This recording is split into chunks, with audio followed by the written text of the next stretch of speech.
subscribe now and press. नमस्कार, हाम्रो आवाज अनलाइन टिभीको फेसबुक लाइभ पेजमा तपाईहरुसँग फेरि जोडिएको छु। म गौतम सागर राई। तपाईहरुसँग प्रत्येक दिन जोडिदै आइरहेका छौं र विशेष गरेर अहिले तपाईहरुसँग जोडिनुको कारण चाहिँ यति बेला अप्ठ्यारो छ, हाम्रो संसारभरि अप्ठ्यारो छ कोरोना भाइरसले र हाम्रो आवाजका विभिन्न देशमा हाम्रा सहकर्मी मित्रहरू हुनुहुन्छ, साथीहरू हुनुहुन्छ, उहाँहरूसँग पनि त्यहाँको ताजा अपडेटहरू लिउँ भन्ने हिसाबले हो।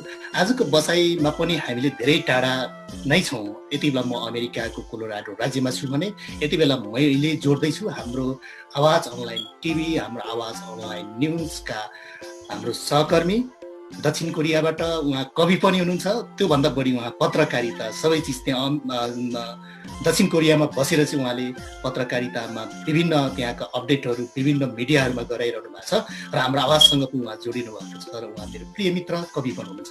यति बेला दक्षिण कोरियाबाट जीवन खत्री हुनुहुन्छ, उहाँलाई म यति बेला यो पेजमा स्वागत गर्न चाहन्छु। जीवनजी, तपाईँलाई हार्दिक स्वागत छ हाम्रो यो फेसबुक पेजमा। धेरै धन्यवाद। र यतिर हाम्रो आवाज अनलाइन टेलिभिजनको फेसबुक पेजबाट जहाँबाट संसारभरिबाट हामीलाई हेर्नुहुने तपाईँ तमाम, अहिले हामी लाइभ जाँदै गर्दा र पछि लाइभ सकिसकेपछि रेकर्डेड भिडियोहरू हेर्नुहुने सम्पूर्णलाई हार्दिक नमस्कार, धन्यवाद। तपाईँलाई अहिले कस्तो छ जीवनजी दक्षिण कोरियामा र त्यहाँको चाहिँ अहिले कोरोनाले कतिको प्रभाव पारेको छ, त्यो तपाईँको एरिया, तपाईँ बस्नुभएको छेउछाउ हाम्रो नेपाली समुदायहरूको अवस्था कस्तो छ? यति बेला हाम्रो दर्शक श्रोताहरूलाई चाहिँ तपाईँले के छ त्यो चाहिँ आलो तातो अपडेट गराइदिनु पर्यो। खासै त्यस्तो अहिले पछिल्लो समयमा चाहिँ अब त्यति धेरै यसको असर परेको छैन। विशेष गरी अब हामीले यो असर पर्ने नपर्ने चाहिँ विशेष गरी हामीले केमा कुरा गर्छौँ भने अहिले पछिल्लो समयमा कोरोनाकै कारण चाहिँ कति मान्छे सङ्क्रमित भए र त्यसबाट चाहिँ कति मान्छेहरू डेथ भए या कति मान्छे रिकभर भए भन्नेको हिसाब गर्दाखेरि चाहिँ त्यति धेरै प्रभाव देखिएको छैन। अनि यो चीनको वुहान सहरबाट जुन यो कोरोना महामारी फैलिने बित्तिकै चाहिँ दक्षिण कोरिया चाहिँ दोस्रो धेरै प्रभावित भएको दोस्रो ठुलो देशको रूपमा चाहिँ दक्षिण कोरिया भएको थियो। र त्यसपछि यहाँको सरकारले चाहिँ यति छिटो चाहिँ यसलाई प्रभावकारी तरिकाले यसलाई चाहिँ रोकथाम गर्न सफल भयो कि अहिले पछिल्लो समयमा त दिनमा 1जना 2जना मात्रै देखिएको छ। झन्डै एकैचोटि 10,000 मान्छेलाई चाहिँ यो कोरोना सङ्क्रमित चाहिँ फैलिएको थियो। यहाँ तुरुन्तै लकडाउन पनि भएन। विशेष गरी अहिले नेपालमा चाहिँ लकडाउन छ, घरबाट बाहिर निस्किन नमिल्ने, त्यो तरिकाले 1 महिनाभन्दा बढी भइसकेको छ। यहाँ चाहिँ खास त्यस्तो लकडाउन पनि भएन, सामान्य तरिकाले जनजीवनहरू चलिराखे। र यहाँको चाहिँ सरकारले नै के गर्यो भने यहाँको राज्य सरकारहरू र केन्द्रीय सरकारले नै प्रत्येक नागरिकहरूलाई आफ्नै चाहिँ एकदम सेफ्टी रहनुहोस्, मास्क लगाउनुहोस् भन्ने यस्ता अपडेटहरू दिइराख्यो। प्रत्येक मिनेटमा लगभग घन्टामा चाहिँ कुन ठाउँमा चाहिँ कोरोना सङ्क्रमितहरू भेटिए, त्यो ठाउँमा चाहिँ यो ठाउँमा यतिजना भेटिए र यो ठाउँहरूमा तपाईँहरू सकभर नजानुहोस् भनेर चाहिँ हामीलाई म्यासेजहरू पठाइराख्यो मोबाइलहरूमा पनि। अनि त्यसपछि तुरुन्तै चाहिँ यहाँ अर्को प्रभावकारी काम चाहिँ के भयो भने यहाँ तुरुन्तै त्यो परीक्षण गर्ने किटहरू चाहिँ एकदमै छिटो तुरुन्तै कम्पनीहरूसँग सम्झौता गरेर सरकारले नै छिटोभन्दा छिटो चाहिँ यहीँ प्रोडक्ट गरेर अहिले लगभग त्यो चाहिँ विश्वभर नै यहाँको किटहरू चाहिँ प्रयोग पनि भइरहेछन् विभिन्न सञ्चार माध्यमहरूका अनुसार चाहिँ। र एउटा म पनि आफै सञ्चार माध्यममा जोडिएको मान्छे भएको कारणले गर्दाखेरि म पनि आफै अपडेट भइरहेको हुन्छु। र यहाँ चाहिँ यहाँका किटहरू चाहिँ अहिले विशेष गरी अब विश्वका युरोपियन कन्ट्रीहरूमा अहिले तपाईँ जुन देशमा हुनुहुन्छ त्यो देश अमेरिका लगायत विश्वको थुप्रै देशहरूमा चाहिँ यहाँको किटहरू अहिले युज भइरहेछ। र विशेष गरी त्यही किट चाहिँ 99% चाहिँ यो चाहिँ एकदमै राम्ररी काम गर्ने भनेर पनि भनिएको छ। त्यो किट चाहिँ यति छिटो उत्पादन गर्यो कि दैनिक लाखौँ मान्छेहरूलाई चाहिँ यहाँ परीक्षण गर्ने, कोरोना सङ्क्रमित हो होइन तिनीहरूलाई चाहिँ उपचार गर्ने। अनि यतिसम्म भयो कि यहाँ दक्षिण कोरियामा चाहिँ विशेष गरी 16वटा मुलुकबाट युपीएस सम्बन्धीबाट कामदारहरू चाहिँ कोरियाले ल्याउने गर्दछ, त्यसमध्ये नेपाल पनि एक हो। र यहाँ चाहिँ अधिकांश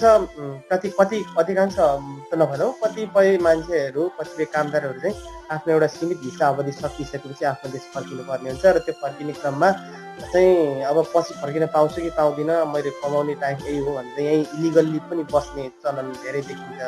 नेपालीहरू पनि केही हुनुहुन्छ, अरू देशकाहरू पनि छन्, विशेष गरी भियतनाम लगायतका देशहरूका इलिगलहरूलाई पनि केही गरी कोरोना सङ्क्रमित तपाईँलाई त्यस्तो शङ्का लाग्यो भने हामी तपाईँहरूलाई समाउँदैनौँ, तपाईँहरू चाहिँ जसरी भए पनि हस्पिटलमा गएर उपचार गर्नुहोस् भनेर चाहिँ त्यसरी अलर्टहरू जारी गरेको थियो र त्यतिन्जेल अवधिमा अनि खासै त्यसरी समाएनन् पनि।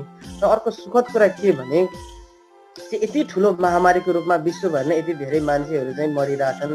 विश्वका अब 1 नम्बर देश अमेरिकादेखि भनौँ न विश्वका ठुला ठुला जो चाहिँ आफूलाई शक्ति राष्ट्रको रूपमा चाहिँ लिन्छन्, बाहिर देशहरूले पनि मान्ने गर्दछन्, ती राष्ट्रहरूमा समेत हजारौँ मान्छेहरूको ज्यान जाँदा दक्षिण कोरियामा चाहिँ झन्डै 100बाट लगभग अलिकति मात्रै नाग्यो, 114 जनाको हाराहारीमा मात्रै डेथको भनेर भन्ने त्यो समाचार आएको छ अहिलेसम्म जति पनि सूचना अनुसार।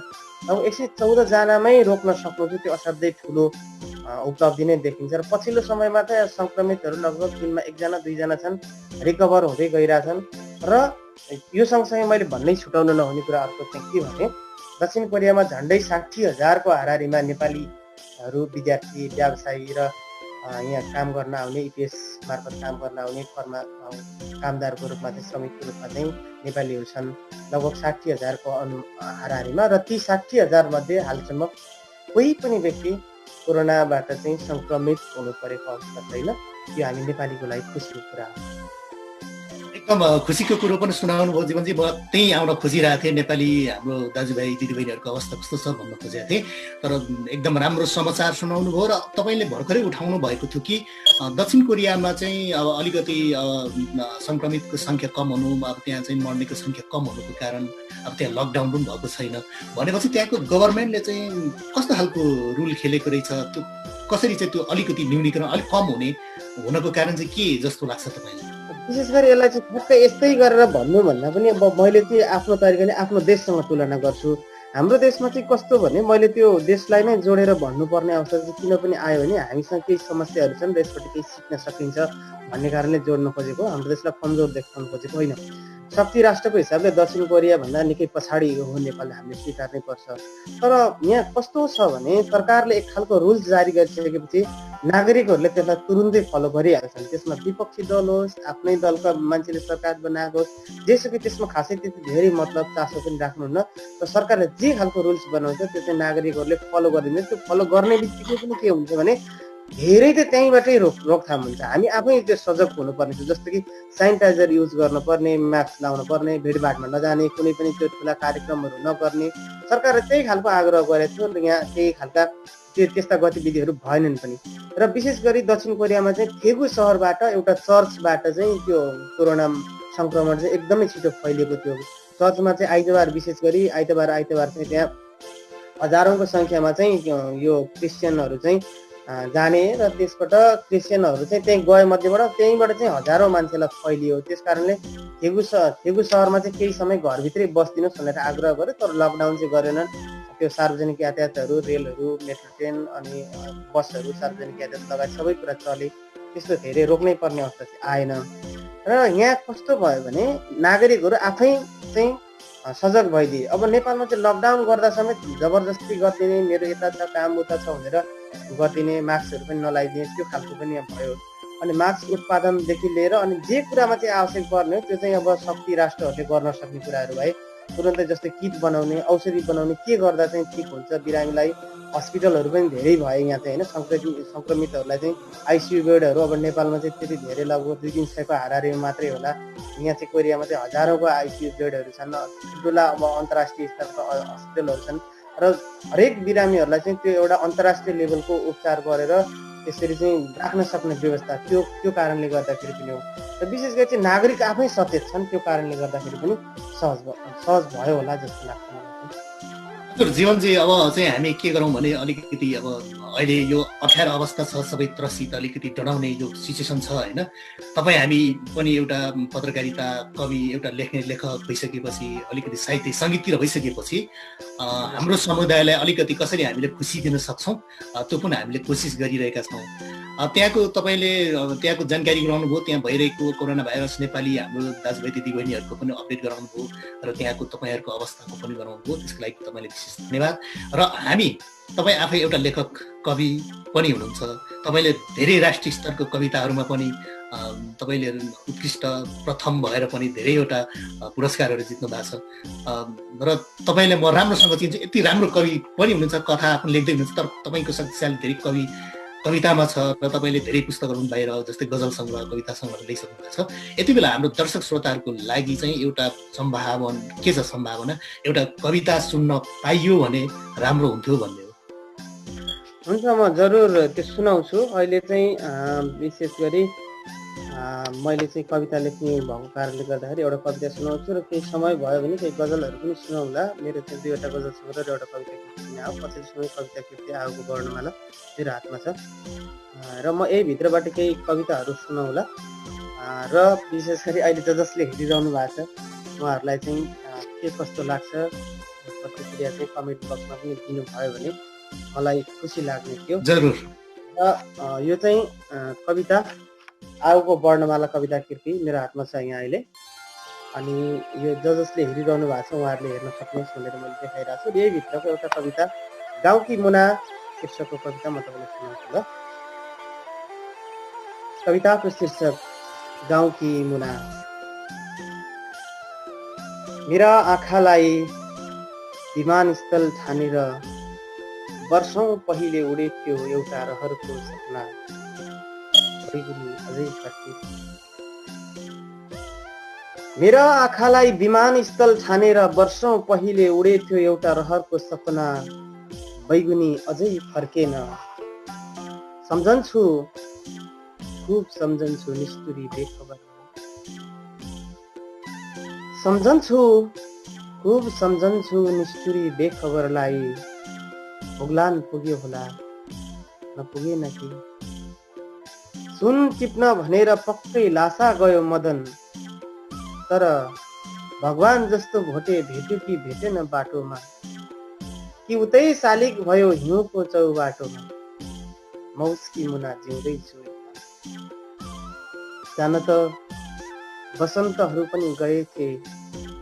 ठिक 1 वर्षपछि समयको शिरबन्दी कमाएर फर्केर रुखका हाँगामा मुस्कान फुलाइ। खेतका गराहरूलाई भेट्न हरियो लय बोकेर फर्कियो साउन। गुड छोडेर उडेका गौँथलीहरू पनि तीर्थ गरेर फर्के। आकाश भेट्न हिँडेका बाफहरूको पनि पग्लियो मन। देख्न सकेनन् माटोको बन्जर छाती। बादल फुटेर फर्किए झरी। तर बुझेन उसले मेरो आँखाको रित्तो साँझ। बैगुनी अझै फर्केन। फेरि के सोचेर पठाउँदो हो। प्राय यादका रित्ता कोसेलीहरू पठाउँछ। म चलाउँछु फोक्सोको खलाती। उत्कृत सुस्केराको बतास पठाउँछ। बैगुनीको यादलाई पोल्न मुटु जलाउँछु।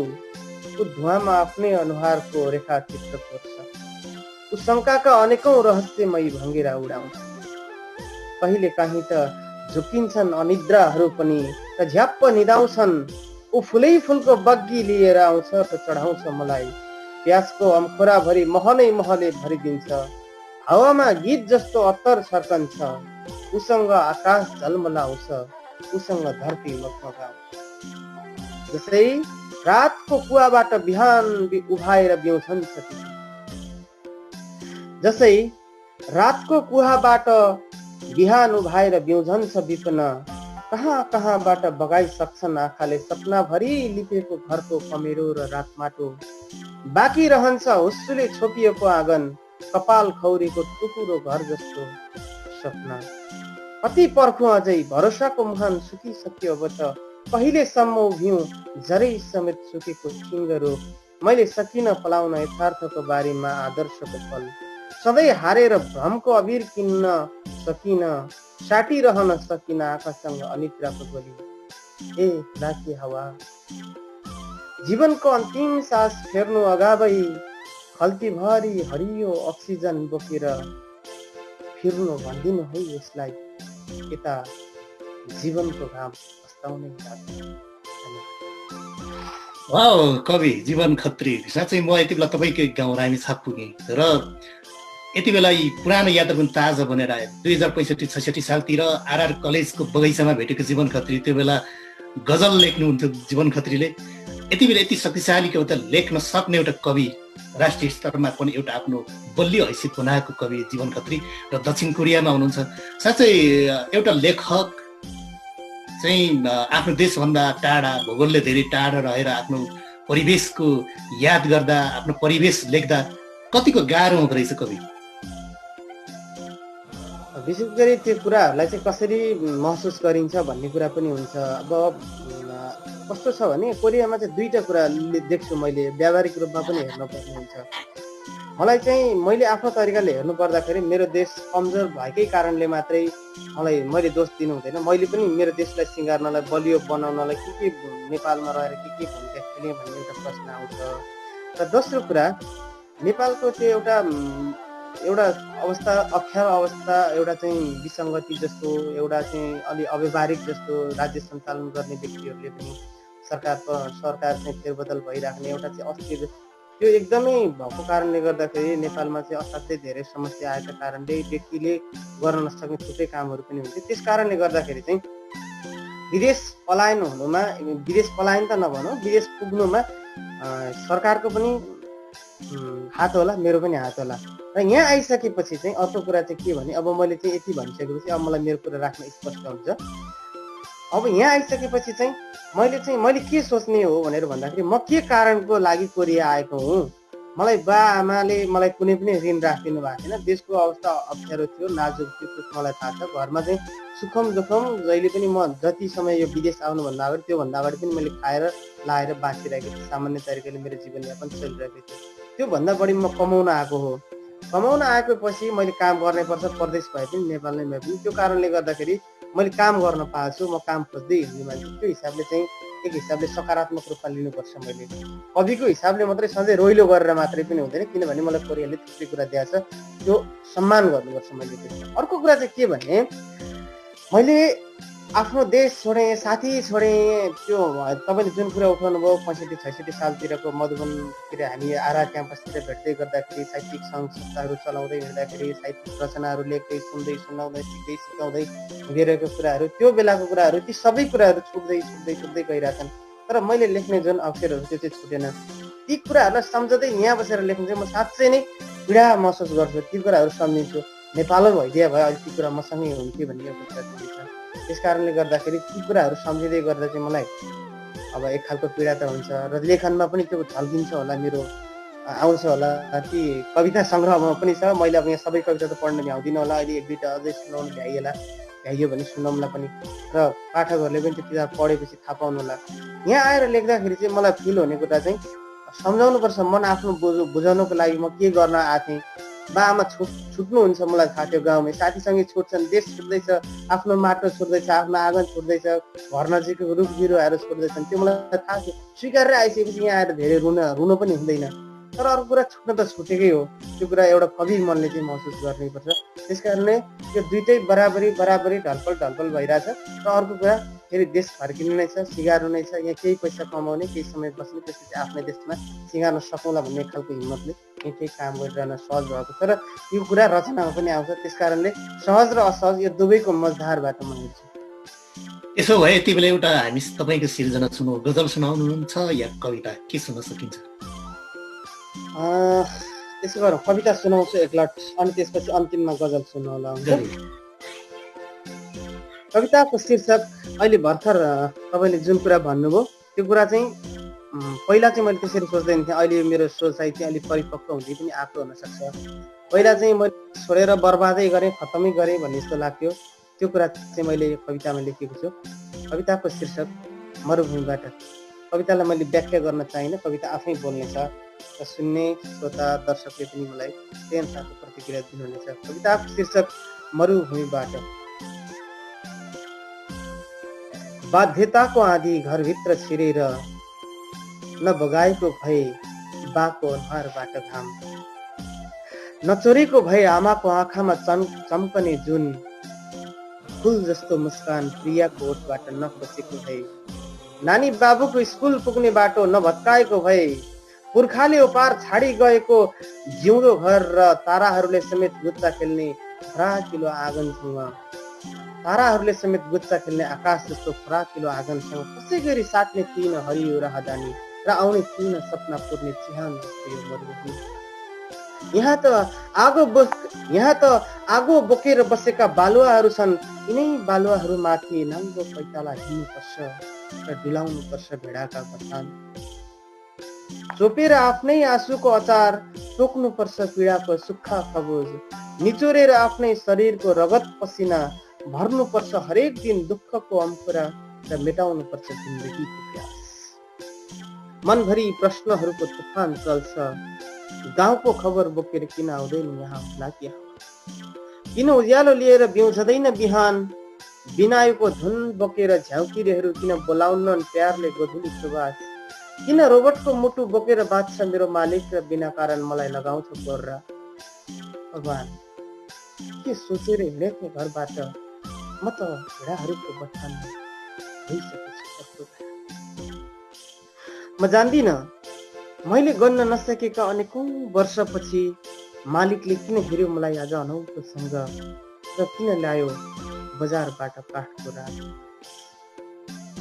म जान्दिनँ मैले गर्न नसकेका अनेकौं वर्षपछि मालिकले किन हेर्यो मलाई आज अनौठोसँग र किन ल्यायो बजारबाट काठको रातो बाकस।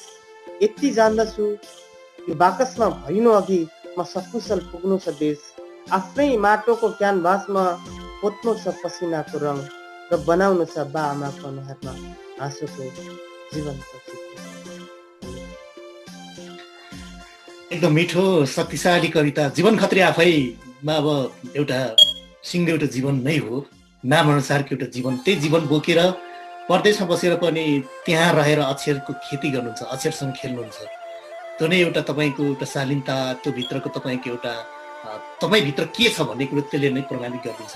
जीवनजी, कोरियामा तपाईँ जस्तै कति जति स्रष्टाहरू सर्जकहरू हुनुहुन्छ, तपाईँहरूको त्यहाँ बसेर कार्यक्रमहरू गर्ने, कोही बेला चाहिँ एकअर्कामा चाहिँ आफ्नो सिर्जनाहरू सुनाउने भेटघाट त्यो खालको कार्यक्रमहरूमा कतिको तपाईँहरू सहभागी बन्नुहुन्छ? के छ त्यहाँको अवस्था छोटकरी? सम्भवतः मलाई लाग्छ कि कोरियामा चाहिँ असाध्यै धेरै साहित्यिक कार्यक्रमहरू हुन्छन् नि। पछिल्लो समय कोरोनाको कारणले मात्रै नभएको होला, नत्र भने यहाँ चाहिँ महिनामा एउटा दुईटा तीनटासम्म कार्यक्रमहरू भइरहन्छन्। अरू देशहरूमा पनि हुन्छन् होला र विशेष गरी यहाँ चाहिँ थुप्रै साहित्यिक कार्यक्रमहरू भएको विगतमा रेकर्डहरू पनि छन्। यहाँ चाहिँ यो विभिन्न सङ्घ संस्थाहरू पनि छन्, नेपाली साहित्य समाज, अन्तर्राष्ट्रिय नेपाली साहित्य समाजको कोरिया च्याप्टर लगायत नेपाल मुक्त प्रतिष्ठान अनि थुप्रै सङ्घ संस्थाहरू, मलाई ठ्याक्क यहाँ अहिले यी तर आवाजहरू भए होइन, थुप्रै साहित्यिक संस्थाहरू छन् र ती संस्थाहरूले पालै पालो अब एकदम एकअर्कामा मिलेर कार्यक्रमहरू गरिरहेका हुन्छन् र सकेसम्म भ्याएसम्म म गइरहेको हुन्छु र नेपालबाट स्रष्टाहरू बोलाउने कार्यक्रम गर्ने त्यो चलन पनि यहाँ चाहिँ थुप्रै नै छ, त्यो भइरहेको पनि छ। र त्यस कारणले अब कतिपय अवस्थामा चाहिँ हामी चाहिँ विशेष गरी रोजगारीको सिलसिलामा आएको कारणले गर्दाखेरि सधैँभरि जान भ्याइन्न, त्यो कुरा पनि हुन्छ र विशेष गरी बिदामा समय भएसम्म गइन्छ। कार्यक्रमहरू यहाँ नियमित भइरहेछन्। अहिले पछिल्लो समयमा चाहिँ कोरोनाको कारणले गर्दाखेरि यहाँ ठुला जमघटहरू हुनलाई यहाँको सरकारले प्रतिबन्ध गरेको छ। त्यस कारणले त्यो साहित्यिक कार्यक्रमहरू अहिले चाहिँ भएको छैन। पछिल्लो समय पनि अब यहाँ अरू त्यो साहित्यिक कविता प्रतियोगिताहरू यताउति सूचनाहरू पनि आइरहेका छन्। यहाँको कोरिया च्याप्टरले, अन्तर्राष्ट्रिय नेपाली साहित्य समाज कोरिया च्याप्टरले कविता प्रतियोगिता पनि गर्दैछ यहाँ कोरियामै रहने कविहरूको लागि। लगभग मेरो अनुमानमा चाहिँ यहाँ चाहिँ राम्रैसँग लेख्ने कम्तीमा पनि 100 जनाको हाराहारीमा चाहिँ स्रष्टाहरू हुनुहुन्छ होला। ती स्रष्टाहरू र कतिपय चाहिँ कस्तो भने यहाँ आएर कार्यक्रमहरूमा सुन्ने, सुनाउने, देख्ने, अरूको गर्ने र पछिल्लो समय चाहिँ फेरि कस्तो पनि भएको छ भने सामाजिक सञ्जालले सहयोग गरेको छ नि त। सामाजिक सञ्जालको कारणले गर्दाखेरि पनि अरूले पनि लेख्छ, उसले पनि लेख्छ, म पनि लेखेर यसो लाइक कमेन्ट बटुल्नु भन्ने हिसाबले पनि लेख्छन्। तर त्यसले चाहिँ के फाइदा पुर्याइरहेछ भने त्यो मान्छे बिस्तारै साहित्यप्रति नजिक भइरहेछ। गजल जस्तो लेखेर गजलै भएन भने पनि गजल जस्तो लेखेर आज केही लाइक कमेन्ट पाउँछु भनेर अपेक्षा लेख्यो भने पनि उसले गजलको बारेमा त अलिअलि बिस्तारो भए पनि त्यो छिर्न चाहिँ खोजिरहेछ। त्यसको प्लस पोइन्ट भइरहेछ। त्यस कारणले स्रष्टाहरू थपिने क्रम पनि जारी छ। समस्या चाहिँ के छ भने यहाँ साँच्चै नै बौद्धिक सृजना गर्नेहरूको जमात चाहिँ अलिक कमै छ। यो कोरियामा मात्रै होइन होला, अरू देशहरूमा पनि होला। साँच्चै नै त्यो एउटा चाहिँ जिम्मेवारी बोकेर सृजनाले के गर्न सक्छ एउटा सतहमा मात्रै नबसेर गहिरो रूपमा चाहिँ अर्थ दिने लेख्ने कवि, लेखक, कलाकारहरू चाहिँ अलिक कमै हुनुहुन्छ। तर त्यसको जुन कमै भन्नुको अर्थ चाहिँ धेरै कम चाहिँ होइन, पुग्ने अब कोरियालाई चाहिँ कसरी हुन्छ एउटा साहित्यिक गतिविधिलाई राम्रो माहौल बनाउन सक्ने स्रष्टाहरू हुनुहुन्छ। बिस्तारै थपिँदै जानु होला, राम्रो छ। हजुर, यति बेलासँग तपाईँको एउटा गजल सुनौ कवि। गजल पनि अब मलाई ठ्याक्कै है एउटा जीवन कसका लागि भनेर 2069 सालमा मैले प्रकाशन गरेको एउटा गजल सङ्ग्रह थियो। त्यो किताब पनि बोकेर आएको थिएँ। म ठ्याक्कै तपाईँले यही भित्रबाट गजल भन्थ्यो, यही भित्रबाट म सुनाउँछु। जरुर। एउटा गजल सुनाउँछु ल। खै कसरी कसरी खोजिरहेछ, खै कसरी कसरी खोजिरहेछ, खै कसरी कसरी खोजिरहेछ, कोदो रोपेर तोरी खोजिरहेछ। खै कसरी कसरी खोजिरहेछ, कोदो रोपेर तोरी खोजिरहेछ। चोर खोज्न छोडेर प्रहरी पनि, चोर खोज्न छोडेर प्रहरी पनि के भयो थियो चोरी खोजिरहेछ। चोर खोज्न छोडेर प्रहरी पनि के भयो थियो चोरी खोजिरहेछ। कोदो रोपेर तोरी खोजिरहेछ। उठ्न नसकेर एउटा मान्छे, उठ्न नसकेर एउटा मान्छे आफ्नै बलबोताले, उठ्न नसकेर एउटा मान्छे अरूको कमजोरी खोजिरहेछ। खै कसरी कसरी खोजिरहेछ, कोठीमा पुर्याएर फर्कन साथै, कोठीमा पुर्याएर फर्कन साथै बाबुले आफ्नी छोरी खोजिरहेछ। खै कसरी कसरी खोजिरहेछ, बाबुले आफ्नी छोरी खोजिरहेछ। पसल पसलमा पुगेर गरिब, पसल पसलमा पुगेर गरिब, पसल अन्तिम चाहिँ पसल पसलमा पुगेर गरिब, पसल पसलमा पुगेर गरिब औषधि भन्दै डोरी खोजिरहेछ। खै कसरी कसरी खोजिरहेछ, कोदो रोपेर तोरी खोजिरहेछ। धन्यवाद। धन्यवाद जीवनजी। अब हामी पनि अब लगभग कार्यक्रमको अन्तिम आइपुगिसकेका छौँ। यो बसाइको अन्तिम आइपुगिसकेका छौँ। र अब तपाईँको नयाँ के छ, अब जस्तै बुकहरू आउने होइन, लेख्दै गर्नुभएको केही त्यस्तो नयाँ चिजहरू तपाईँको पाठकको लागि ल्याउँदै हुनुहुन्छ कि के छ? विशेष गरी चाहिँ मेरो चाहिँ रहर चाहिँ आख्यानसँग छ। अनि मैले चाहिँ त्यसमा चाहिँ कोसिस पनि गरिरहेको छु। पछिल्लो समयमा अलिअलि केही कथाहरू पनि लेखिरहेको छु। सम्भव भएसम्म यो 77 सालभित्रमा चाहिँ एउटा कथा सङ्ग्रह आओस् भनेर मैले तयारी पनि गरिरहेको छु। मेरो तर्फबाट भएर मात्रै हुँदैन, फेरि प्रकाशन गृहहरूसँग पनि त्यही अनुसारको काम हुनुपर्छ। र पछिल्लो समय फेरि यो कोरोनाको कारणले गर्दाखेरि पनि अब नेपालमा चाहिँ यो समस्या अब अहिलेसम्म भ्याक्सिनहरू औषधिहरू बन्ने क्रममै होला। त्यो बनिसकेपछि यो केही समयपछि यो त समस्या समाधान त होला, तर त्यसले चाहिँ पार्ने दीर्घकालीन असर चाहिँ निकै लामो समयसम्म, त्यसको असर चाहिँ अलिकति निकै लामो समयसम्म रहला। त्यो भइसकेपछि अब कतिको सहज असहज हुन्छ एउटा कथा सङ्ग्रह चाहिँ मैले तयारी गर्ने कोसिस गरिरहेको छु। सम्भव भयो भने 77 सालभित्र चाहिँ विशेष गरी मलाई माया गर्नेहरूको हातमा पुर्याउने मेरो सोच छ। अनि त्यो जानकारी गराएँ र अरू चाहिँ अलिअलि कविताहरू लेख्दैछु। अनि विशेष गरी पत्रकारितासँग सम्बन्धित भएको भएर त्यो अलि पत्रकारितासँग पनि मैले यताबाट रिपोर्टिङहरू गर्नुपर्ने हुन्छ। अनि र पछिल्लो समय एउटा चाहिँ मैले भन्न छुटाएँ है तपाईँलाई, त्यो कुरा चाहिँ मैले सम्झेरै भन्नुपर्ने हुन्छ। यहाँ थुप्रै नेपालीहरू पनि हुनुहुन्छ, उहाँहरूको प्रतिनिधि आवाज पनि हो। विशेष गरी पछिल्लो समयमा कोरियामा चाहिँ त्यो जुन खालको एउटा कोरोनाको सङ्क्रमितहरूको चाहिँ त्यो कोरोना सङ्क्रमणको चाहिँ जुन राम्रो अवस्था भयो भने अहिले पछिल्लो समयमा चाहिँ रोजगारी गर्न आएका मजदुरहरूको चाहिँ कामहरू चाहिँ अलिकति प्रभावित भएको छ। यहाँबाट कस्तो छ भने कोरियाबाट चाहिँ सामानहरू बाहिर जान, अरू देशहरूमा जान सकिरहेको छैन। त्यो भइसकेपछि त्यसको प्रत्यक्ष मर्का चाहिँ यो रोजगारीसँग परिरहेछ। विशेष गरी योभन्दा अगाडि नै 2 लाख मजदुरहरू चाहिँ बेरोजगार भए भनेर यहाँका मिडियाहरूले, नेसनल मिडियाहरूले चाहिँ पत्र पत्रिकाहरू प्रकाशन पनि भएका थिए।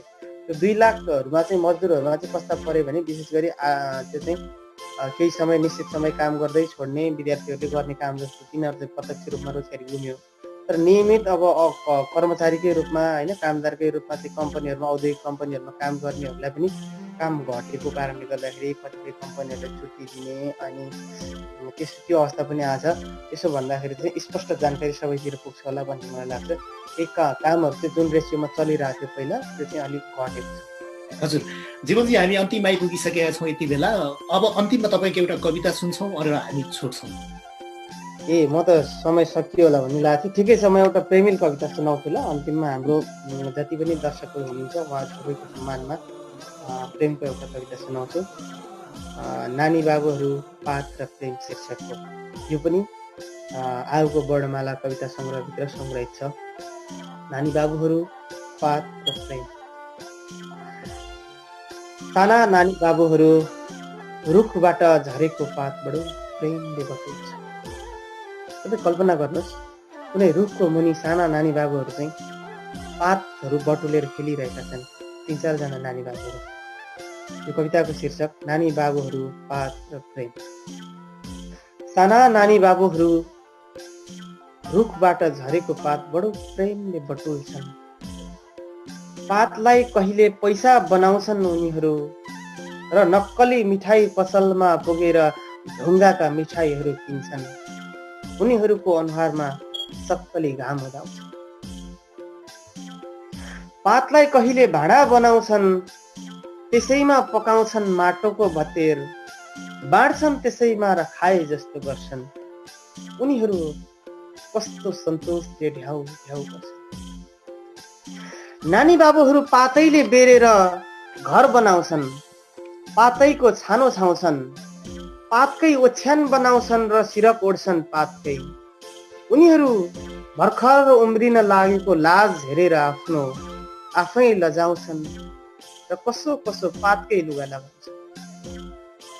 म जान्दछु नानी बाबुहरू बडो प्रेम गर्छन् पातलाई, पातैले सिङ्गो संसार बनाउँछन्। तर जब घरबाट कसैको बोलावट हुन्छ उनीहरूलाई, तब आफूले बनाएको संसार आफै च्यात्छन्।